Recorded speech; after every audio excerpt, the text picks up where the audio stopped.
Venezuela siempre, siempre Venezuela. En esta oportunidad tenemos a una invitada especial. Se trata de Brenda Pérez. Ella es coordinadora del Observatorio de Violencia de Género en el norte de Santander. Con ella vamos a estar conversando sobre temas vinculados a la migración, pero primero vamos a darle la bienvenida. Bienvenida, Brenda, al programa Venezuela siempre, siempre Venezuela. Hola Alan, muy buenos días. Saludos a ti y a todo el programa, a todas las personas que nos están viendo. Mucho gusto. Mi nombre es Brenda Pérez Valencia. De profesión soy politóloga, soy investigadora social y actualmente coordino el Observatorio de Asuntos de Género, que es un programa de la Corporación Casa Puentera que se dedica a producir conocimiento y a visibilizar la situación de derechos humanos de las mujeres en Colombia, pero específicamente en el departamento de Norte de Santander. Ahora bien, Brenda, ¿cuál es la situación de la violencia de género en contra de migrantes venezolanas en el territorio del norte de Santander? ¿Qué han podido ustedes detectar? Ustedes hicieron un trabajo que, por cierto, revisé del año 2021, en donde recogían unas cifras bastante preocupantes, pero ¿cómo está esa situación desde 2021 a la fecha? Bueno, Alan, esa es una pregunta muy gruesa y a mí me gustaría empezar como centrándonos un poco en el contexto del cual estamos hablando, que es precisamente el departamento del norte de Santander, entender un poco qué es lo que pasa acá en términos de derechos humanos y relacionarlo entonces en clave de género. Yo creo que es importante mencionar que el departamento del norte de Santander es un territorio en el cual confluyen múltiples conflictividades, por decirlo de alguna manera. Es un territorio que está atravesado por la historia del conflicto armado en Colombia, pero también es un territorio fronterizo y eso hace que tenga unas particularidades a la hora de habitarlo como ser mujer, ¿no? Yo creo que un poco lo que estoy diciendo se ejemplifica, perdón, con el hecho de que en esos 20 kilómetros de frontera colombo-venezolana actualmente hayan alrededor de 28 organizaciones ilegales que se están disputando el control del territorio y que una de las maneras de hacerlo ha sido por medio del control de los cuerpos de las mujeres y de sus vidas también, en los cuales se han administrado quién vive y quién no vive, en clave también de unas violencias xenófobas, clasistas y racistas. Esto también para decir que a pesar de que en las fronteras a lo largo del mundo son fronteras marcadas un poco por economías ilegales como lo es el contrabando, como lo es el narcotráfico también. Aquí lo que vemos en la frontera de norte de Santander es un lucramiento también a través de la explotación sexual de los cuerpos de las mujeres, específicamente de las mujeres migrantes, donde estas economías ilegales están lucrando a través del tráfico y de la trata de personas, por medio de escenarios de total desprotección, como lo son los pasos irregulares fronterizos, más llamados trochas, donde nosotras desde el boletín que hemos ido emitiendo en el 2020 hemos enunciado un paralelismo estatal, es decir, la presencia de actores armados que controlan los territorios con una complicidad o no de grupos de la fuerza pública del Estado, donde se sabe que en estos escenarios se explota a las mujeres, se les asesina, se les viola, se les desaparece y nadie interviene y nadie hace nada. Entonces, todo este panorama en términos de cómo es la situación territorial de Norte de Santander para un poco entender en clave de qué se dan esas violencias basadas en género hacia las mujeres migrantes. Y muy bien tú lo decías, en el 2021, Alan, nosotras publicamos un boletín de seguridad y género donde hicimos un reportaje de alrededor de 830 casos de violencias basadas en género. Allí pudimos un poco determinar y hacer la diferenciación de la nacionalidad de estas víctimas y encontramos que alrededor del 29% de las mujeres víctimas de violencia basada en género para el año 2021 fueron mujeres venezolanas. Esto lo hicimos, cabe aclarar, por medio de una metodología, de un reportaje que teníamos dentro de nuestra plataforma www.oagns.org. Allí tenemos una plataforma que ha permitido hacer como un reportaje de estos casos de violencia basada en género y con base a eso publicamos este boletín que tenía como esa mirada diferencial en el caso de lo migratorio. Entonces, decir que las violencias que hemos encontrado hacia las mujeres migrantes en el departamento de Norte de Santander, pues son de todo tipo y tienen que ver con todos los tipos de modalidades de violencia basada en género, pero Una de las más recurrentes que encontramos fue la violencia psicológica. Son alrededor del 30% de los casos de mujeres que ha referenciado ser víctima de violencia psicológica para el año 2021 son venezolanas. Y cuando las mujeres señalaron ser víctimas de estas violencias psicológicas, pues tenía mucho que ver con las narrativas xenófobas que hay un poco naturalizadas en un territorio como Colombia, ¿no? Entonces se les señala, se les tilda con esta categoría venecas, que es una categoría que se ha normalizado en el territorio y que ha sido una manera de insultar y de menospreciar y de inferiorizar la vida y los cuerpos, las experiencias de las mujeres migrantes en este territorio. Y eso hace que entonces se desplieguen un montón de discriminación, unas afectaciones claramente en su salud mental. Entonces, la violencia psicológica es una de las que mayores se registra para el año 2021 en el caso de las mujeres migrantes, pero también tenemos otros tipos de violencias que son alarmantes y es, por ejemplo, la violencia física, la violencia económica, especialmente la violencia económica se registró en un 40% para el año 2021 en el caso de mujeres venezolanas y allí algo que nos llamaba la atención es que las mujeres venezolanas referenciaban un poco la complicidad de la fuerza pública o, por ejemplo, la Policía Nacional en Colombia para ejercer este tipo de violencias a través de la retención de sus documentos, donde también se les destruyen sus documentos y a cambio se les pide pues dinero, ¿no? Entonces hay una especie de extorsión allí que impacta y por eso hablamos de una violencia económica, patrimonial, donde la mayoría de estos casos, quien lo ejerce, los actores son desconocidos, no se reducen al plano íntimo, personal, como muchas personas tienden a creer que la violencia basada en género solo ocurre en el hogar y quien lo hace es la pareja. No, cuando hablamos de violencia basada en género hacia mujeres migrantes, hemos podido evidenciar que la mayoría de estas violencias ocurren en el espacio público y ocurren por medio de actores armados, ilegales, incluso de la fuerza pública. Y esto habla mucho como de la capacidad que tienen los actores para decidir sobre el cuerpo de estas mujeres. Entonces, todo esto yo creo que es importante mencionarlo sobre los tipos de violencia basada en género. Creo que hace un esbozo general de los tipos de violencia que están sufriendo las mujeres, pero que además también pone de manifiesto otros tipos de violencias que han vivido las mujeres migrantes y es la revictimización y la violencia institucional a la que están expuestas claramente al llegar a un territorio fronterizo. Nosotras hemos recibido casos de mujeres que nos han alertado de que a la hora de cruzar por estos pasos fronterizos irregulares, muchas veces se han tenido que insertar en sus partes íntimas objetos para no ser violadas y luego llegan al territorio colombiano y no pueden acceder al servicio de salud porque Colombia es un país muy débil institucionalmente para lograr integrarlas y prestarles una atención en términos de salud, educación y justicia. Entonces creo que eso habla mucho como de ese continuum de violencia basada Claro. en género de las mujeres migrantes a la hora de salir de Venezuela y llegar a Colombia a ser revictimizadas también. Ahora, Brenda, dentro de ese contexto, dentro de esos elementos que has planteado, ¿cómo se entiende, por ejemplo, fenómenos como la trata de personas? Esta situación que es recurrente en estos bordes fronterizos y que indudablemente pues afecta a un grueso número de población migrante venezolana. Bueno, yo creo que cabe aclarar que la trata de personas es un delito concreto y específico, ¿no? Que está reglamentado por medio de la ley 985 del 2005 y esto es importante. Es la violencia basada en género con lo que es la trata de personas y nosotras siempre hacemos esa claridad porque eso hace que muchas veces se reduzcan delitos como la trata de personas a violencias basadas en género o que la institucionalidad no sepa diferenciar claramente cuándo es trata de personas o cuándo es violencia basada en género. Entonces, la trata de personas es un delito que contempla la captación, el acoger, el trasladar y el recibir a una persona por medio de fines quizás que puedan contemplar el beneficio de otra persona por medio de la explotación, de la servidumbre, de la esclavitud,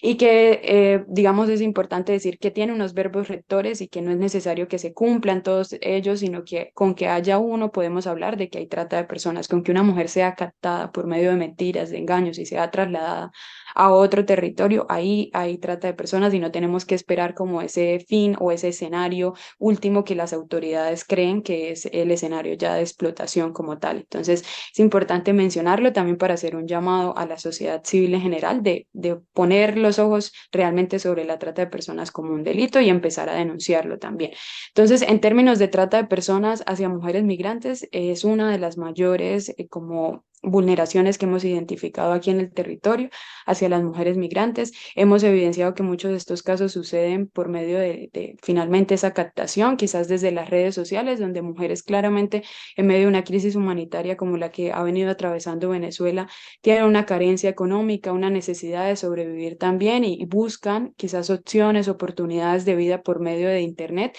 y se aparecen este tipo de ofertas engañosas donde a las mujeres les dicen que van a trabajar en modelaje, que van a quizás a desenvolverse trabajando en un almacén, en un local. Estas mujeres entonces se desplazan a Colombia y luego terminan siendo explotadas en escenarios como el modelaje webcam, siendo secuestradas en esos lugares de los cuales no pueden salir, como también siendo pues retenidas en sitios para lucrar fines ilícitos de un montón de organizaciones ilícitas, como lo hablaba en el punto anterior. Pero también hemos evidenciado varios casos de trata de personas que están muy relacionadas precisamente con el contexto del conflicto armado en norte de Santander y son mujeres que, por ejemplo, pasan a ser reclutadas por las filas armadas de grupos al margen de la ley para, por ejemplo, raspar coca en lo que es el Catatumbo. Son mujeres que son llevadas a estos territorios para ser insertadas en esos grupos, pero también para ser explotadas por quienes son los comandantes y quienes dirigen estas economías ilegales. Entonces, es uno de los casos que hemos referenciado, que hemos escuchado de manera directa en las organizaciones y que varios de ellos también nos han alarmado y que creo que vale la pena mencionar porque quedan implícitos, ¿no? Como que nadie los está viendo, nadie los está poniendo sobre la mesa. Cúcuta, como lo es la parada, como lo es el centro de la ciudad, donde son escenarios de muerte, lo llamamos nosotras, donde estos cuerpos son relegados y todo pasa con ellos, pero nadie sabe, nadie habla de esto. Entonces, por ejemplo, en la parada hemos evidenciado casos de trata de personas donde las mujeres en estos pasos irregulares, fronterizos, son captadas, son retenidas, son violadas, pero además hay un patrón muy quizás alarmante ahí porque son mujeres que son elegidas por sus características físicas para ser embarazadas y que una vez tengan a sus hijos poder hacer tráfico de órganos con estos niños que nacen, ¿sí? Entonces es importante hablar de estos casos porque son violencias máximas, son actos de lesa humanidad que muchas personas creen que no suceden o que están en las películas, pero que pasan en un territorio tan complejo como Norte de Santander. Y quisiéramos también hablar de que esta trata de personas no está muy alejada de lo que son los feminicidios, ¿no? Nosotras hablamos de que hay una violencia feminicida y es un continuum de violencia basada en género que no se reduce a que a una mujer se le asesine como tal, sino que hay un montón de hechos que le anteceden para luego llevarlas a esos escenarios. Y aquí en la frontera del norte de Santander lo que hemos visto es que muchas mujeres inicialmente son captadas, son explotadas para luego ser asesinadas y hay espacios de fosas comunes en lo que es la parada donde estos cuerpos están siendo desaparecidos y no se están registrando. Hay una población que es especialmente vulnerable en estos casos, es las trabajadoras sexuales. Es indudable que vemos en las calles de Cúcuta niñas, incluso de 13 años, de 12 años, de origen venezolano, ejerciendo como trabajadoras sexuales.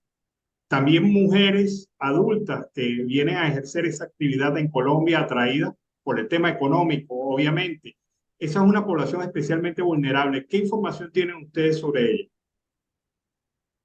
Bueno, inicialmente, pues creemos que las instituciones están muy cortas en cuanto a estrategias para poder identificar cuando es trata de personas y cuando hay casos, pues, de prostitución o de trabajo sexual. Tanto las instituciones públicas como también muchas organizaciones de la sociedad civil tienen como esas zonas grises para poder determinar sí, lo que realmente pasa allí. Pero reconocer inicialmente que Colombia es un Estado social de derecho y por ende tiene la obligación de garantizar a personas migrantes, refugiadas, retornadas, el poder acceder a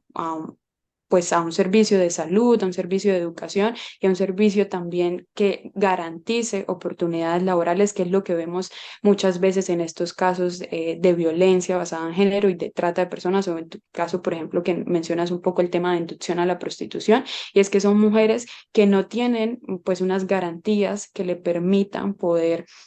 sobrevivir en un territorio tan complejo como el que estamos hablando. Entonces ahí también hay un del Estado para prevenir estas violencias. Hemos evidenciado claramente, como tú lo dices, que hay como unos marcadores diferenciales en el caso, por ejemplo, de las niñas, ¿no? Que están siendo especial sujetos de vulneración en estos casos, incluso muchas veces con complicidad de las familias. Hemos encontrado casos donde familias que quizás por el hecho de sobrevivir o por tener un ingreso económico terminan prostituyendo a sus hijas a cambio de 5.000 o 10.000 pesos, sobre todo niñas que están en una edad de 13, 14 años y que están siendo víctimas de este tipo de violencias también con la complicidad de sus familias. Entonces, esto también es importante hablarlo, que no podemos entender la trata de personas o las violencias basadas en género con unos lentes, quizás que nos borren otras diferencias, como lo que es, en este caso, la edad. Entonces, es importante tener en cuenta el ciclo vital y en el caso de las niñas, hablar de que hay unos derechos específicos de los cuales tenemos que salvaguardar, ¿no? Finalmente, Brenda, frente a este panorama de violencia de género, eh, ¿a quién acude una mujer migrante bajo estas condiciones?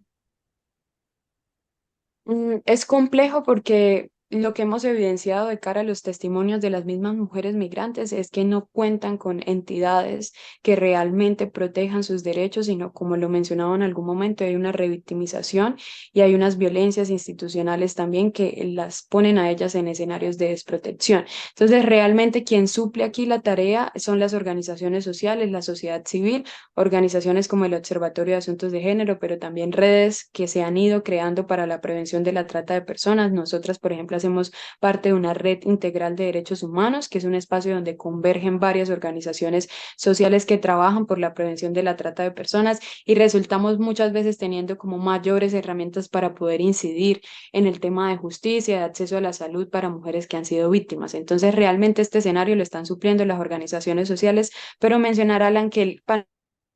claramente porque estamos hablando de que hay una apertura de la frontera, ¿no? Que los diálogos entre un país y el otro se han retomado y que muchas personas creen que entonces lo que ha venido pasando en la frontera ya no sucede porque hay una cercanía, pero es en términos comerciales. Sin embargo, en términos de protección de derechos humanos, vemos que estas violencias se siguen acrecentando, pero además se le añade otra preocupación, es que muchas agencias de cooperación internacional que eran quienes venían supliendo como ese rol y ese vacío del abandono estatal para la prevención de la trata de personas y el acompañamiento de mujeres migrantes, pues han tenido que cerrar sus ofertas porque ya no hay como una justificación de que en la frontera está pasando algo complejo para ellos tener una intervención. Entonces, las mujeres migrantes realmente se están viendo con mayor desprotección y eso ha significado un doble esfuerzo para las organizaciones de ciencia pública para exigir una política migratoria feminista ante directamente como las instituciones del Estado, la Secretaría de Equidad de Género, la Migración Colombia, la Cancillería y todos los entes que son competentes para realmente ejercer estrategias institucionales que prevengan este tipo de violencias. Bueno, muchísimas gracias, Brenda. Brenda Pérez, con ella hemos estado conversando. Ella es coordinadora del Observatorio de Asuntos de Género del Norte de Santander. En esta oportunidad hemos tratado unos temas muy complejos. Nos quedamos cortos, de verdad, porque es demasiado, demasiado el asunto. Pero muchísimas gracias por haber estado en el programa, Brenda. Sí, yo creo que podríamos hablar muchísimo más del tema, sin embargo, por el tiempo ser corto, nos ajustamos a esto. Invitamos a todos los que queden interesados con el tema que nos visiten en nuestras redes sociales, aparecemos como AGNDS, ahí estamos publicando información constantemente sobre el tema para que sigamos informados, pero también tomemos acciones de concientización y sensibilización en la sociedad.